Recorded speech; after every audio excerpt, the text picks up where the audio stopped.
A horrible terror attack in Jerusalem leaves at least 5 dead and many more wounded, several in critical condition.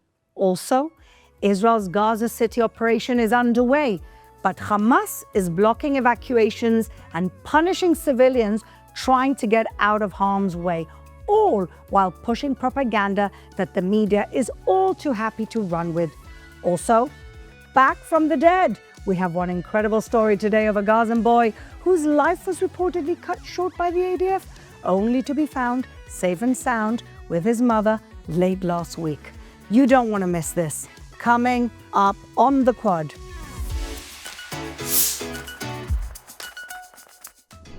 Welcome back, everybody, to The Quad here in our Jerusalem studios with my wonderful co-host, Emily Schrader, who is a journalist and human rights activist, Shoshanna Keats-Jaskel, the founder of Chochmat Nashim, fighting and elevating for women's voices in the Orthodox world, and a very favorite guest co-host, Ruthie Blum, senior contributing editor of JNS, and the host of her own show, Israel Undiplomatic. Why would they say that about you, Ruthie? But unfortunately, we start today with very, very sad, tragic news of a terrorist attack in Ramot, which is a neighborhood of Jerusalem that so far has claimed 4 dead and many, many more injured. And, you know, this is like kind of re-trauma, because in Jerusalem, at least when I moved here in 2001, is when the second Intifada was going on. And these attacks were almost daily, if not weekly. They were in cafes, they were on buses, they were on the streets, people being shot.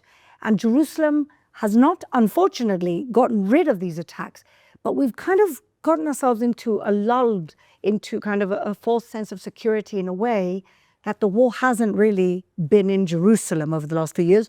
But before the October the 7th started, that war started, the year before, we had tens of casualties in Jerusalem, people getting shot outside a synagogue. And so unfortunately, we're always reminded that the enemy, the extremist, the radical is not too far away from any of us here in Israel. And so we pray for the healing of those who've been injured. We pray with the families of those who've lost a loved one this morning, who just woke up, went to work, and this is what happens. And unfortunately, it's a reminder, an all too bitter reminder, that it's never too far away from us. And God knows, by the way, ladies, how this is going to get interpreted in the media. What, maybe somebody on a bus was showing aggressive behavior and deserved to be shot? I don't know, CNN, BBC, you tell us how you're going to talk about this one, if you're going to talk about it at all. What do you think, Emily?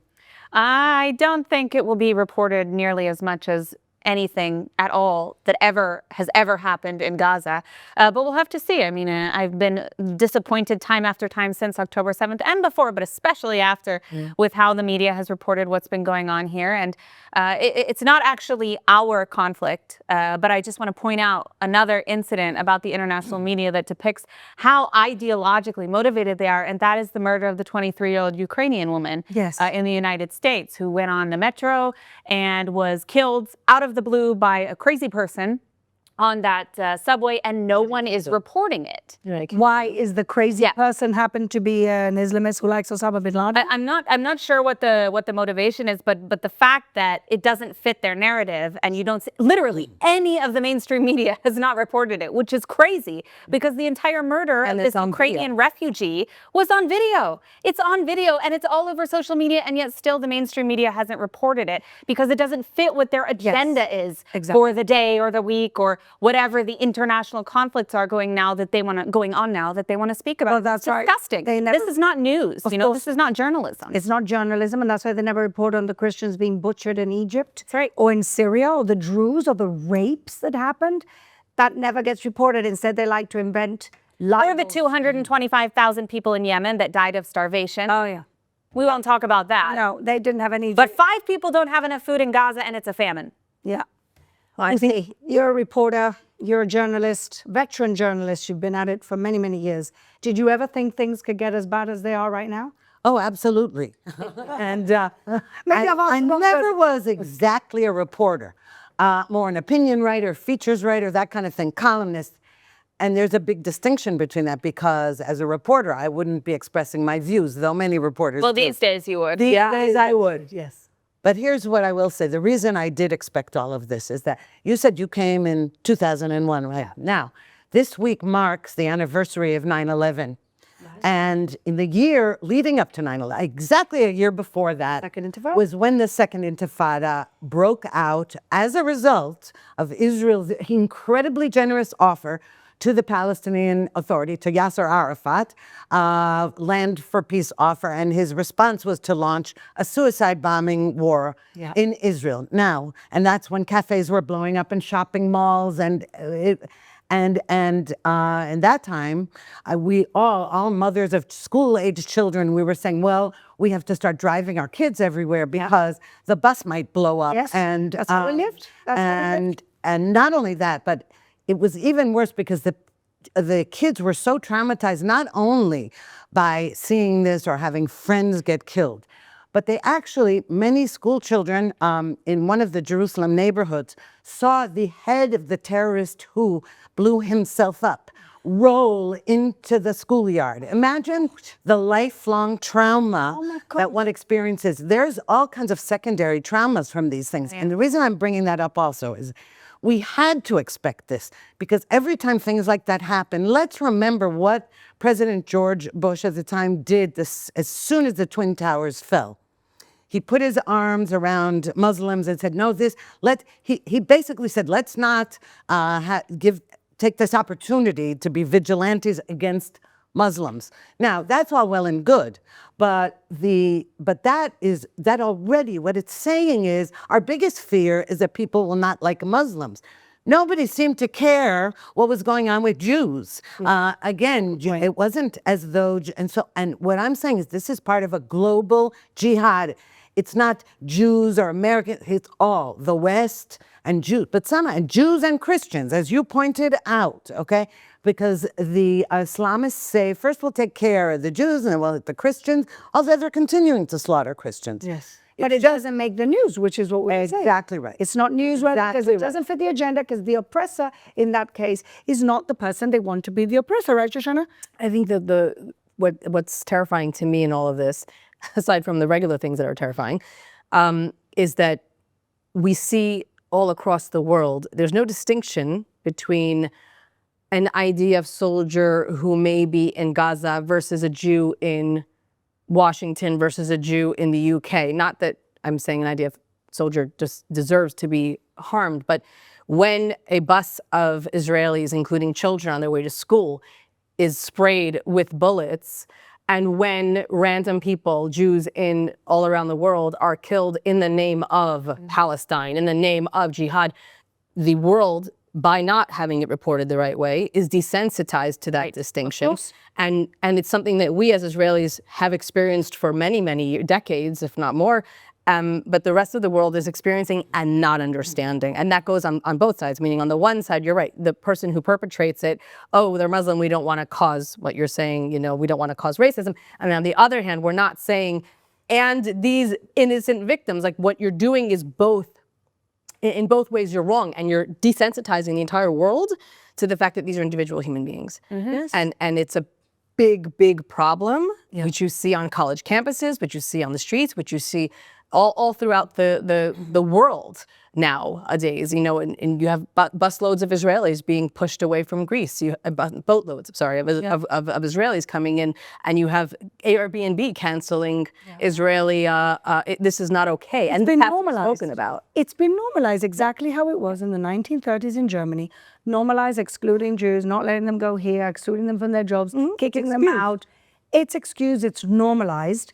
And talking about journalistic double standards, let's talk about what's going on in Gaza right now, which is the entire world, right, on this media campaign in order to make us constantly look like the bad guys, even though there's a jihadi terrorist group using its own people as human shields. We're trying to move people out of Gaza City right now so that we can get them out of harm's way. Nobody does that because we are giving up the element of surprise. That's what we're doing. We're pushing out the way, and then you have all these people demonizing us, even as Gazans are calling up the press and saying, Hamas are not letting us leave. Just watch this.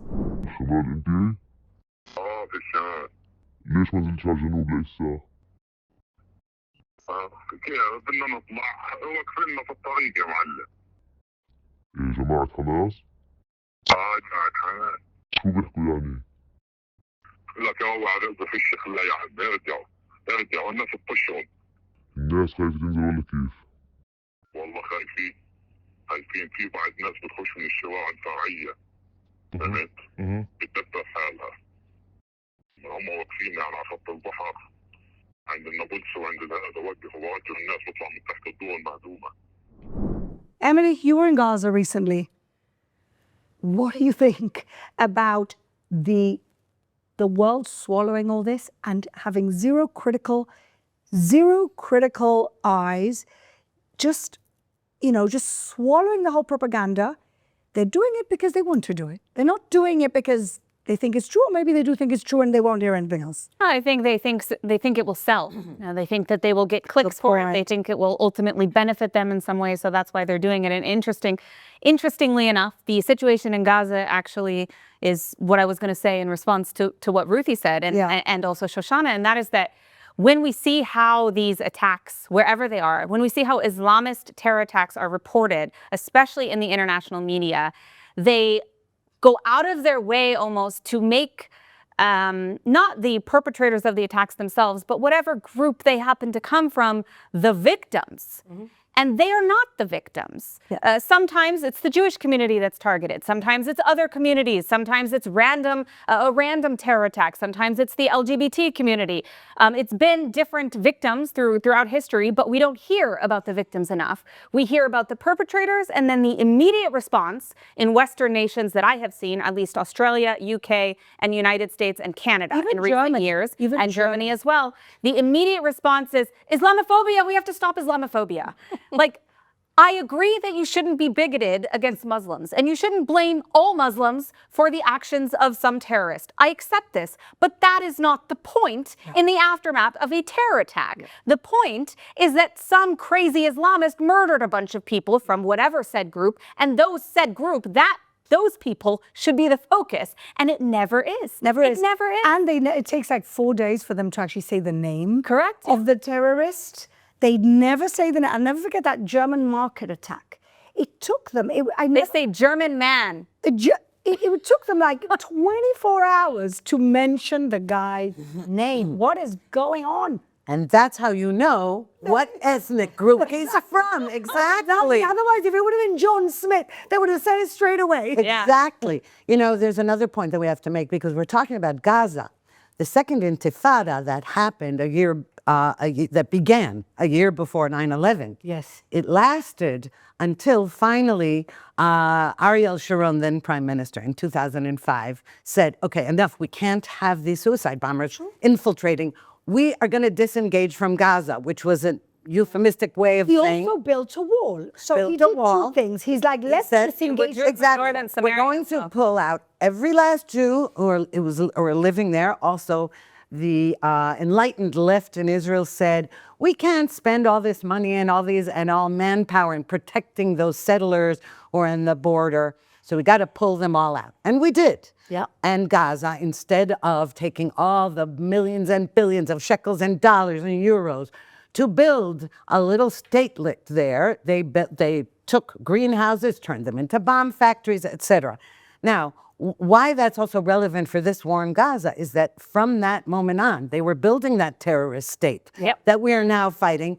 And to top that all off, nobody in the media mentions Egypt. Did Egypt help a single Gazan get help? When there was an onslaught, that there's a siege on Gaza, what about Egypt? Egypt has a border with Gaza. It's even worse now. Egypt, the foreign minister came out this week accusing Israel of famine, of genocide, of all manner of things, and stating unequivocally that they will not take any Palestinians because they don't want them to leave their land. They would much rather them be killed. Yes, including Queen Rainier Botox of Jordan. And she said the same thing, by the way. She's criticizing Israel, but they won't take one. But let's say they say we don't want terrorists in our land. Let's say Egypt feels that way. why don't they take the women and the children? Or, What's wrong with taking the women and no, I was going to say another thing. If they were to be honest and say, no, we don't want those terrorists, and Jordan said, we don't want those terrorists, how about saying we understand why Israel doesn't want those terrorists? Exactly. If you can't help, shut up. Exactly. It's really not that difficult. That's, I think, the motto of the year. If you can't help, Shut up. Yeah, it's more than that, though. When you said, Fleur, and we have that video and that phone call, that Hamas is preventing the Gazans from leaving. Yeah. Right? We're trying to get them out so that we can go in and take care of Hamas, and Hamas is preventing them leaving. Where are the calls by those who care about the Gazans, who care about Palestinians, to Hamas, let them go? I haven't seen it. Forget the Jews. You don't want the Jews to leave the dungeons, Sababa, but you do want, I'm assuming, the Palestinian kids that you cry about to leave the war zone. So why aren't you asking Hamas to let them out? Not one call, not one have I seen. there's not a call for Hamas to do anything. There's not a call for Hamas to disarm. There's not a call for Hamas to put down it's their not arms. about- There's no call not of them. the actual terrorist group. Instead, you have people now thinking or being brainwashed into thinking that Osama bin Laden may have had a point. Have you seen that? He may have had a point. One of them, of course, is Tucker Carlson, who you'll talk about a little later, but the world's turned upside down. This is the result of social media, first and foremost, especially with Gen Z, but also the mainstream media. I mean, what we're saying at the beginning, the way that they cover this, the way that they cover Gaza, the way that they don't cover certain things, like Egypt's role in this conflict, like the fact that Hamas isn't allowing Palestinians or Gazans to leave certain areas to get to safety. This is hardly in the international media and certainly not in the narrative, which means that they're intentionally crafting a narrative that is inaccurate. And they're doing so knowingly. And this is so honestly criminally irresponsible. It's unbelievable what's happening. And as I said, in the same situation that we see after terror attacks in the West, we see in Gaza, which is that the people of Gaza are not the victims of this situation. I mean, they are in the sense that they're sort of, the byproduct, as a byproduct, they're victims, but they were not the target. The Jews were the target of Hamas on October 7th, which is what started this war. You don't start wars if you're not prepared to deal with this kind of thing. And I'm sorry, but above 80% of the Gazan people supported October 7th after it happened, after the footage was out, after it was being broadcast all over social media. They supported it. The majority of them supported it. And before that, they voted for Hamas in Gaza. I know they didn't have elections for a long time, so maybe you could give them a break on that. But those polls after October 7th, I mean, it's outrageous. It's outrageous. And yet somehow the entire world has to hear and be harassed at every single sporting event and concert, and everything that exists has to be about Palestine now, despite the fact that they are the ones who started this war. And yes, many of the civilians also took part, I remind you, in October 7th, in the thousands. And one of those people, Emily, I think you have the report, was a journalist that was actively involved in the 7th of October massacre. And now the whole world is crying that there's a journalist that we killed who wasn't in fact a journalist, who was a terrorist. And there's another journalist, an Al Jazeera one, ooh, surprise, surprise, who was actually holding a hostage. And the places where these journalists are, as well as UNRWA, were used as places, as locations to hide the hostages and to put them in torturous condition. And so I just feel like nobody's seeing this, or they're just willingly ignoring They this. don't As care. you say, they don't care. Jews are an easy target. They go around parroting the punch claim. up. Exactly. Oh, they're totally ignoring it because it's all on camera. On October 7th, journalists were filming the atrocities. The terrorists were also, mainly by stealing the cell phones of their victims while they were raping them and kidnapping them and all that. But they also had their own cell phones. But there were cameramen. Yeah, but they used the Jews' cell phones to call mommy and daddy and say, guess what? I killed 10 Jews. But good news, this fucker died this. Exactly. Exactly. Sorry, not sorry. Right. Yes, that guy that called and said, Mom, Dad, be proud of me. I've killed some Jews. He dead. So we're very happy. He said, I killed 10 Jews with my bare hands. Yes. And his father said, praise the Lord. And his mother said, may, God, peace be with you. Yeah. They were so proud of him. Yeah. You would have thought he said, I got into Harvard. Yeah. And I'm not sure what's worse. I'm telling you, that's true. Harvard would defend him. Harvard is defending him. Of course. He's defending his right of resistance. And so the world goes upside down. And every day we have new miracles in Gaza. Like, for example, Resurrection. a little boy who apparently, this scumbag, Anthony Aguilar, said that he saw in front of his eyes, was shot. They found him alive and well. And of course, all the different kids who were emaciated because they were starving are either in European hospitals now getting treatment for congenital diseases or had some other different ailment.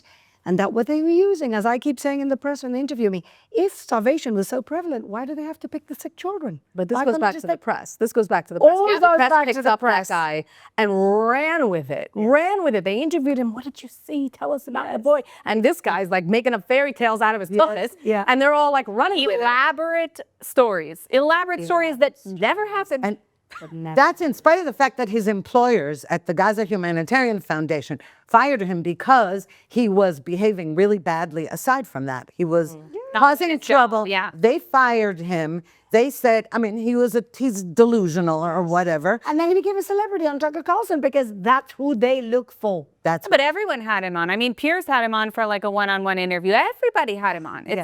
It's ridiculous. Like, was no one fact-checking this to begin with? Like, but nobody it's fact-checked. outrageous. How many BBC documentaries have not been fact-checked? I mean, I guess that explains why they're claiming 200 journalists were killed when, you know, this guy that just this week it was revealed, Abdullah Darwish, another terrorist who was killed in 2023. Everybody wept and moaned about how Israel was killing journalists. And in fact, new footage reveals that not new, old footage from October 7th reveals that not only was he on the ground on October 7th inside of Israel, but he was doing so armed with a Hamas headband. So yeah, not really a journalist. Not sure why that's so difficult for most of the mainstream and international press to admit today, but that's what we're seeing, you know, time after time. It turns out, oh, actually this person wasn't in fact a journalist. So journalists have died. I don't want to minimize that. It's a war and it's terrible. The situation that has developed as a result of Hamas. However, when they say, oh, more than 200 journalists have died, it's absolute horseshit.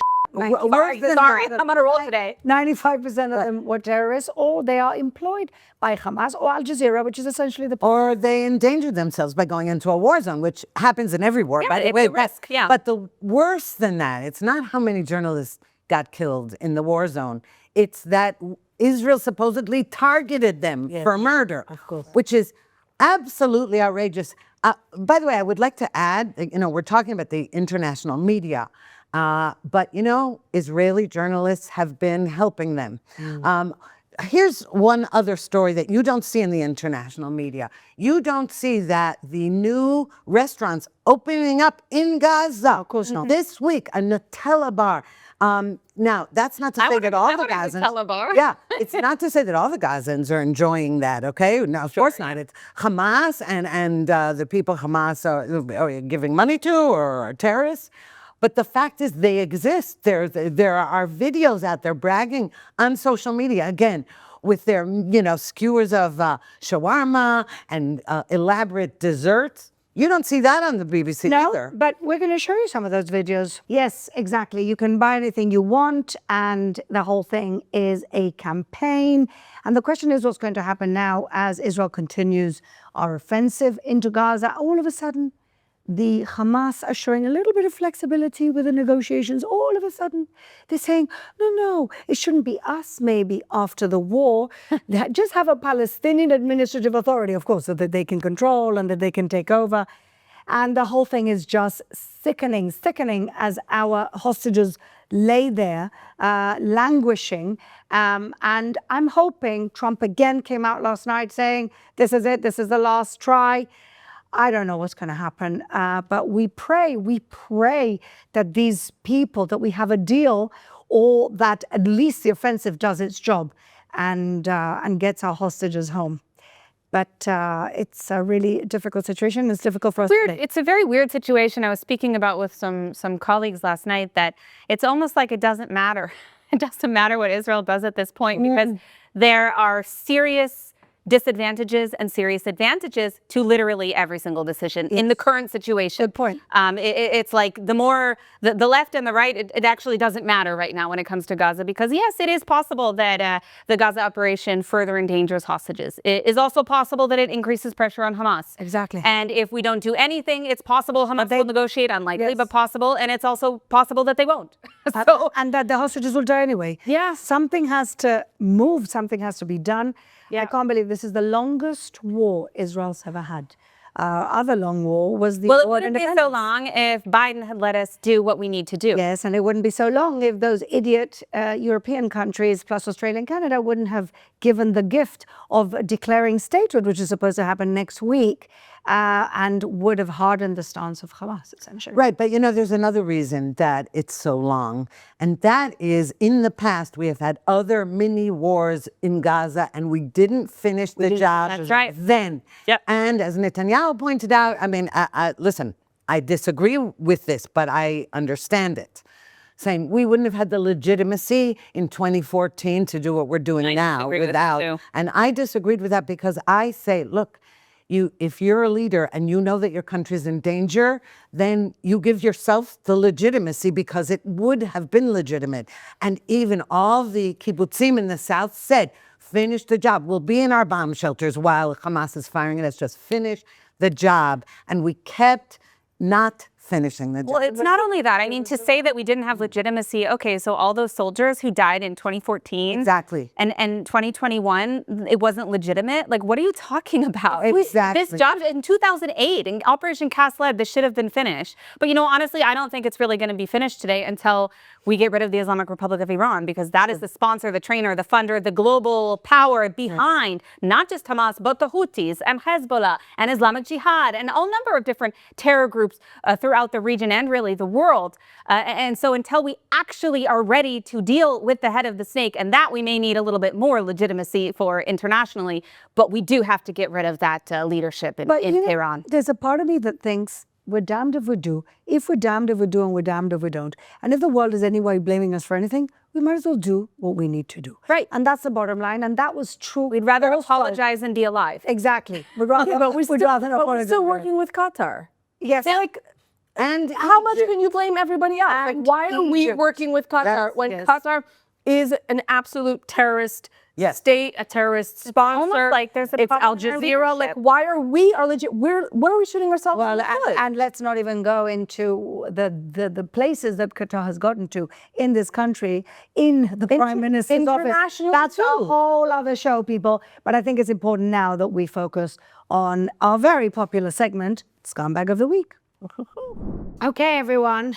So many scumbags, so little time. Ruthie, you get us going today with your Scumbag of the Week. Tucker Carlson, he's my favorite scumbag and has been for months and months and months.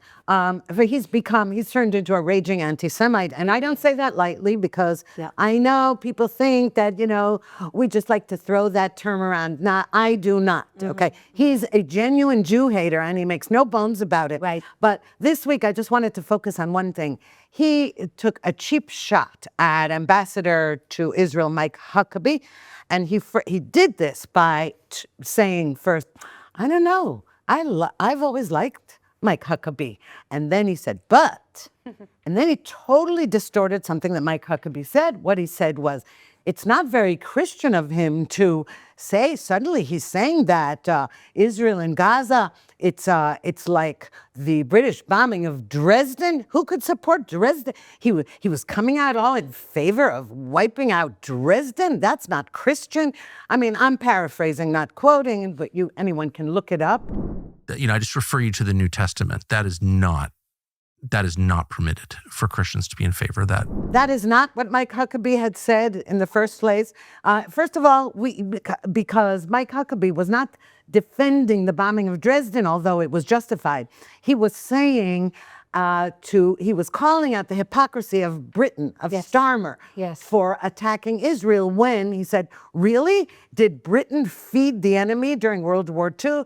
Did Britain worry about the civilian population when it bombed Dresden? Exactly. He was actually saying Israel is feeding the population and is taking care not to kill civilians. He was not saying, oh, that's all fine, let's end. Then to top it all off, Tucker then lashed out at the beeper operation that wounded hundreds of Hezbollah murderers. Watching this stuff, celebrating pager attacks and people getting their dicks blown off.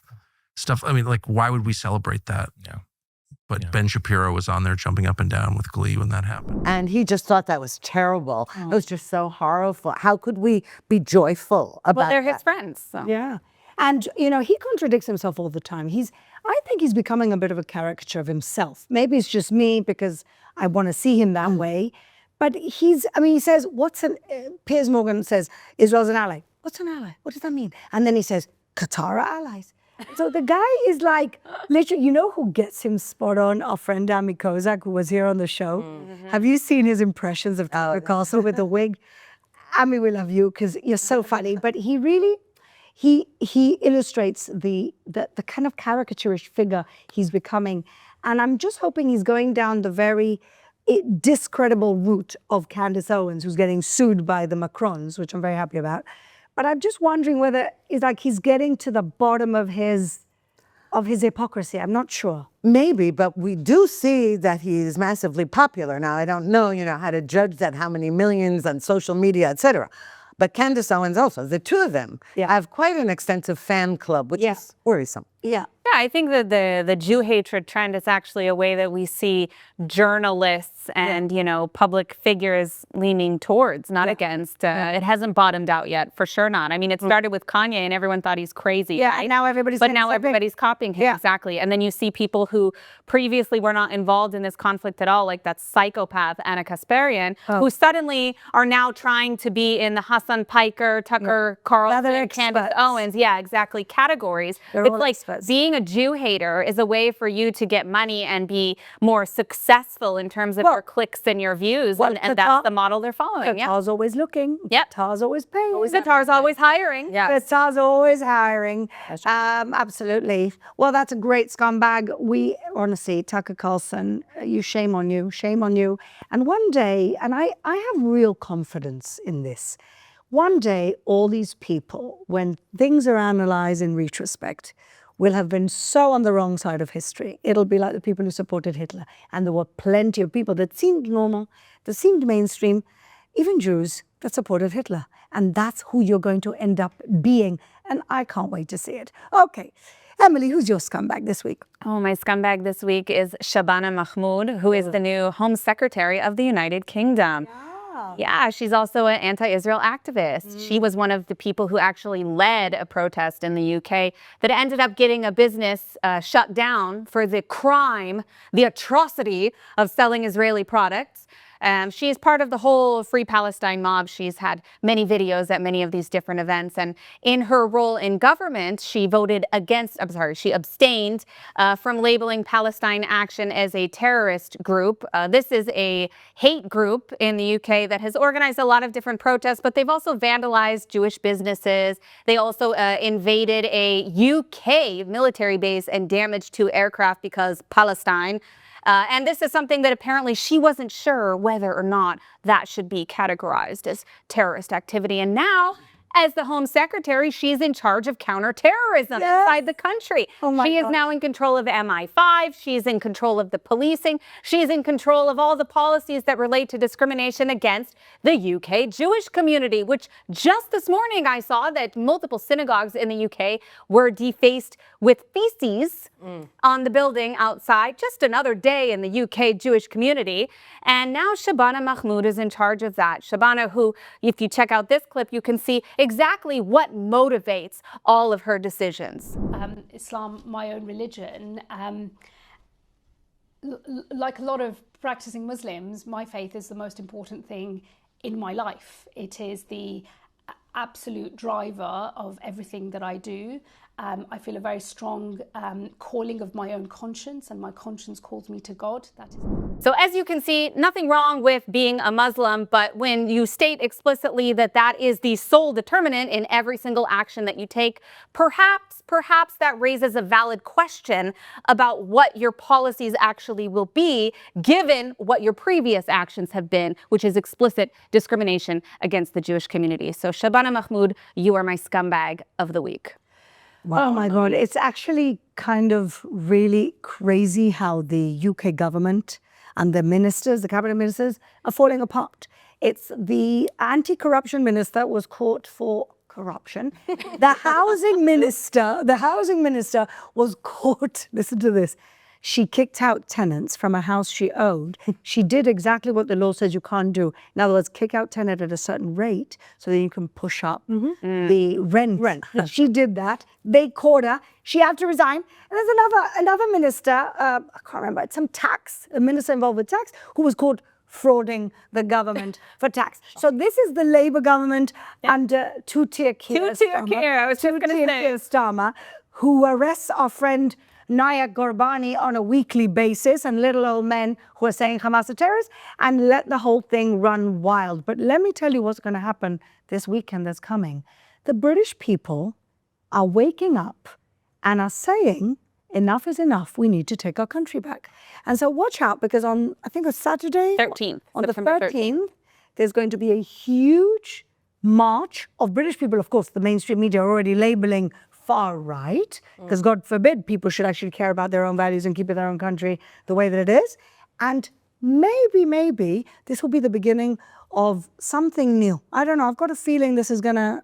And you know what's so interesting about this protest that they're planning for the 13th is that, they've explicitly stated no masks. Yes. If you see someone wearing a mask, they're not a part of this movement. No violence, no weapons, no racism of any kind. Bring families. Exactly. They want families. They want from all different backgrounds to show up and to support the UK. Absolutely. And let's see what happens. Maybe this is... Can you imagine a free Palestine protest with no masks? You know, but the irony is that the reason why this is happening is because of the Palestinian flags that, for 2 years they've seen on the streets. And then people were putting out the British flag saying, this is Britain. And then people say, no, the British flag is racist. The British flag is racist in our own country. This is actually the pivotal point. So maybe October 7th actually accelerated something around the world. I just have one more thing. I know we have to finish the scumbags, but you mentioned about the Palestinian flags, and I have to say this week because of the whole Iran thing. So a few months ago at a football game in Iran, they started chanting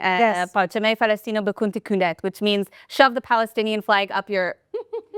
This has become a very popular football chant in the UK. And this week, in Iran. This week, we saw that for the first time, fans of Northern Ireland, who were actually physically in Luxembourg when it happened, but they were at a football match, and all these anti-Israel activists came around with their Palestinian flags, because apparently that has something to do with the Luxembourg-Northern Ireland football match, but okay, whatever.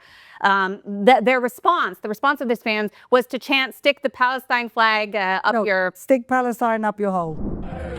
Stick your Palestine! Stick your Palestine up your hole! You can stick your Palestine up your hole! You can stick your Palestine up your hole! You can stick your Palestine! Stick your Palestine!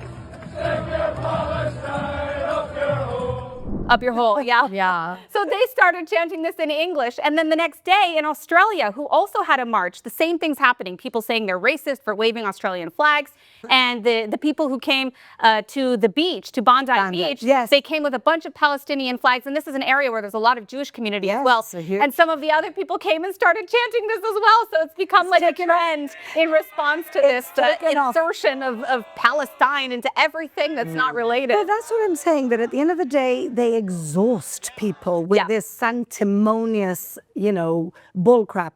Okay, Shoshanna, who's your scumbag this week? So my scumbag, I'm actually taking the lens away from Israel for a moment, and I'm going to put it right on the Taliban. My scumbags this week are the rescue workers who refused to touch women after the earthquakes in Afghanistan and left them to die.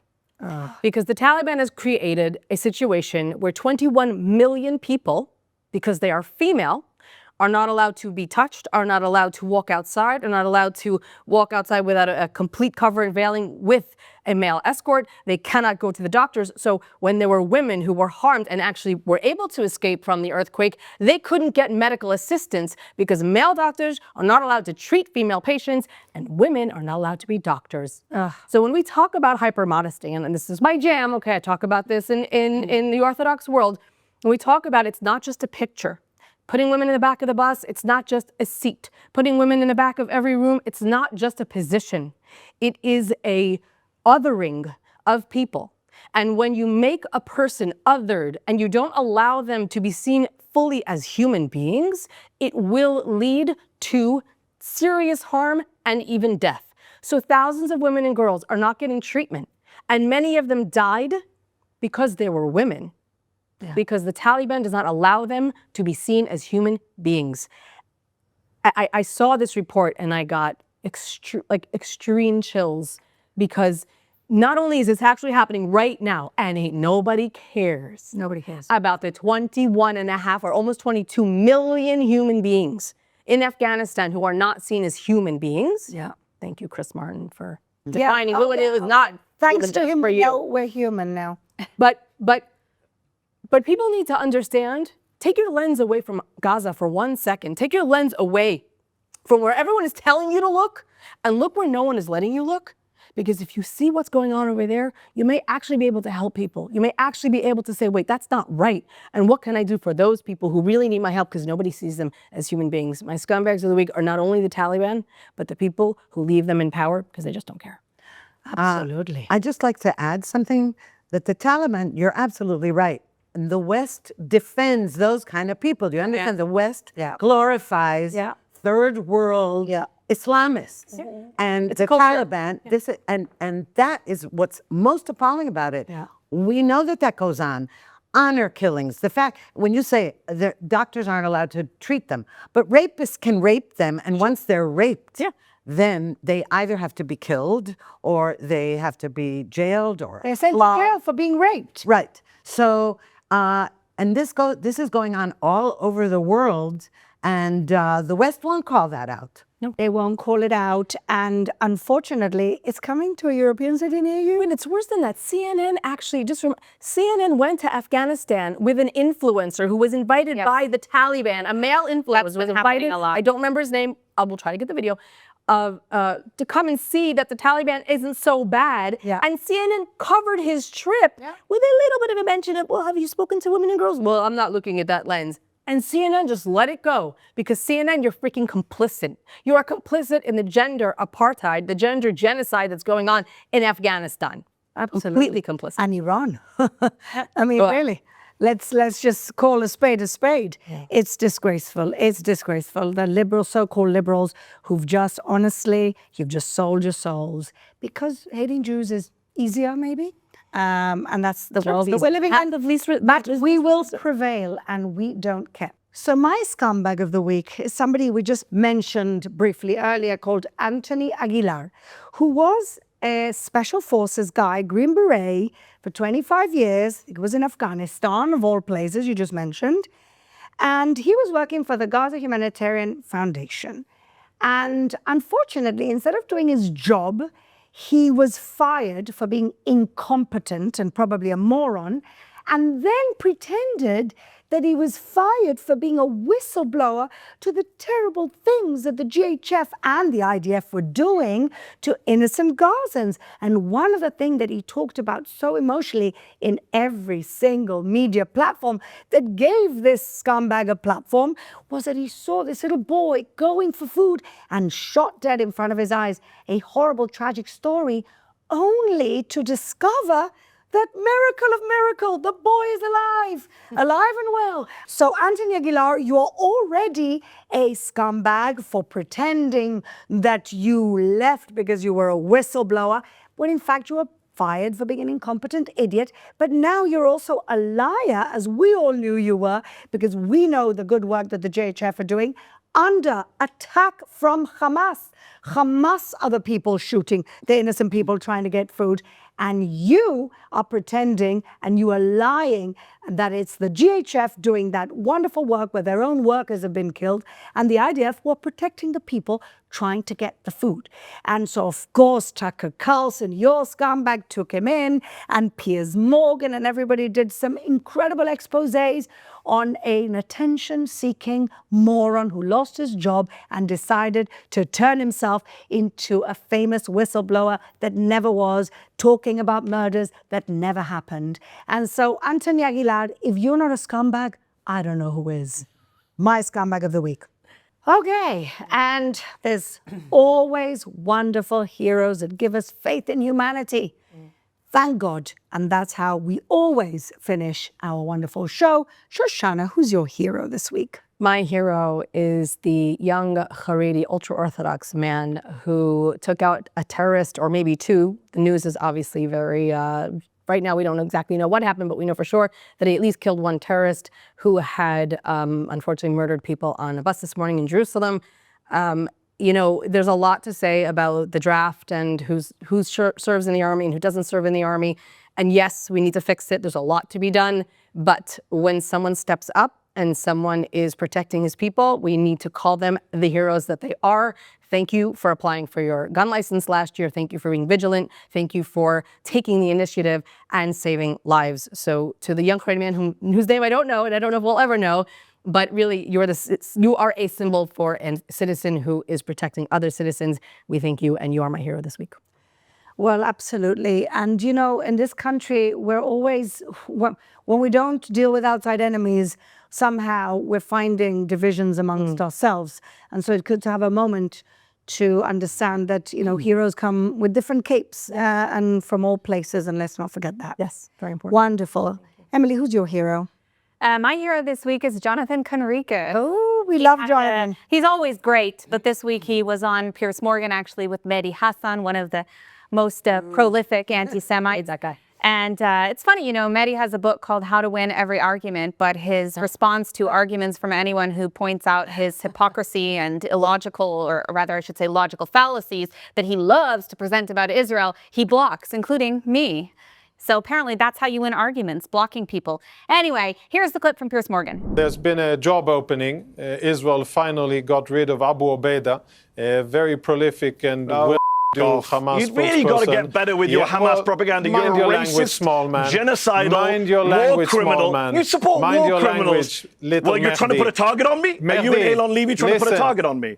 Are you trying to put a target on me? You keep saying I'm Hamas, and you support killing Hamas. You've done it with Elon, and it won't work with me, Little Mehdi. Little Mehdi, you've done that shtick with Elon, it doesn't impress me. But I'm telling you is that if you improve your Arabic just a bit, you keep saying I'm Hamas based on nothing. If you improve your Arabic just a bit, I think you are well on track to become a very prolific spokesperson for Hamas engaged in sexual violence against Palestinian women. Abu Ubaidah. So as you can see, Jonathan pointed out how excellent Mehdi Hassan has been when it comes to shilling for Hamas. And now that Abu Ubaidah has been taken out, as we explained last week, the significance of that, the job is open. A perfect fit, Mehdi Hassan. I really think he should look into it.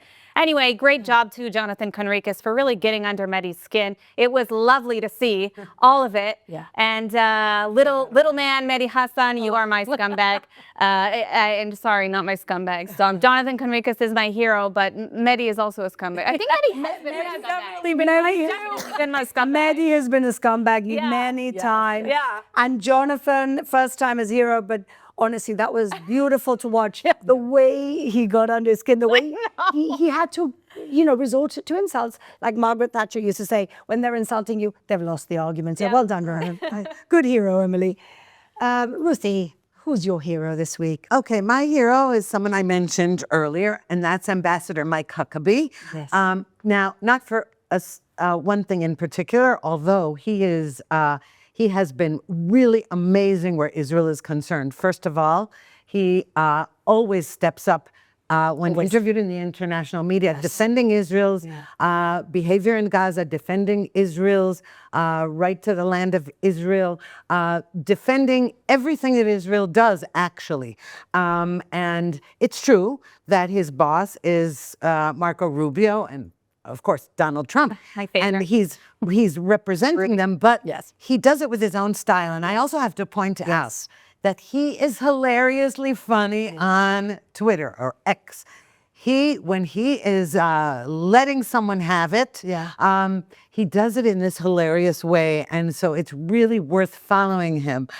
He always makes a sarcastic remark that is just hilarious, and when he's being extremely serious, he's also being funny. And I think that goes with his the fact that he also plays the saxophone. And this is a cool guy. He's a cool guy. He's a character. He's a real cool guy, and he's always, listen, ultimately on the Iran issue, he was a voice that Trump very much influenced Trump, and for that we have to be very grateful. Yeah, just a little more though. Just a little more. Just a little more. Listen to him a little more.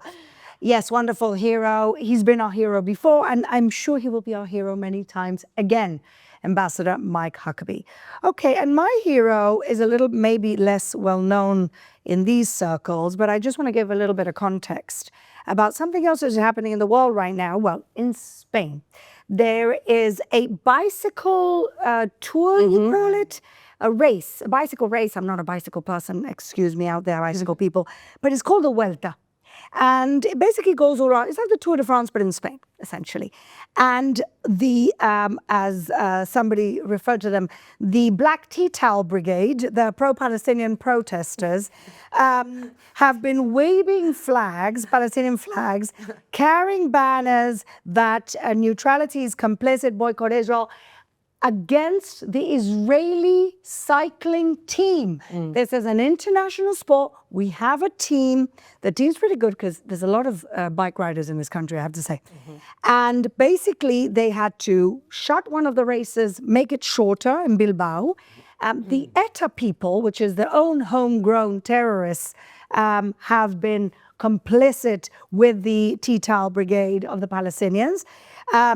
There have been, safety warnings. Locking them with chains. Blocking them with chains, safety warnings. It is horrible what's going on right now in Spain. The Spanish foreign minister, of course, jumped in and he says that he supports the idea of expelling the Israeli team.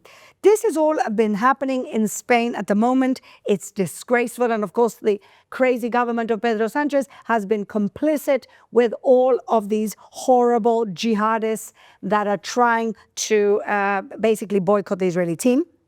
But in all of this, there's been one hero, and it's a lady that I had the real honor of having dinner with in Jerusalem a number of years ago. Her name is Isabel Ayuso. She's the president of the Community of Madrid, basically president of the region of Madrid.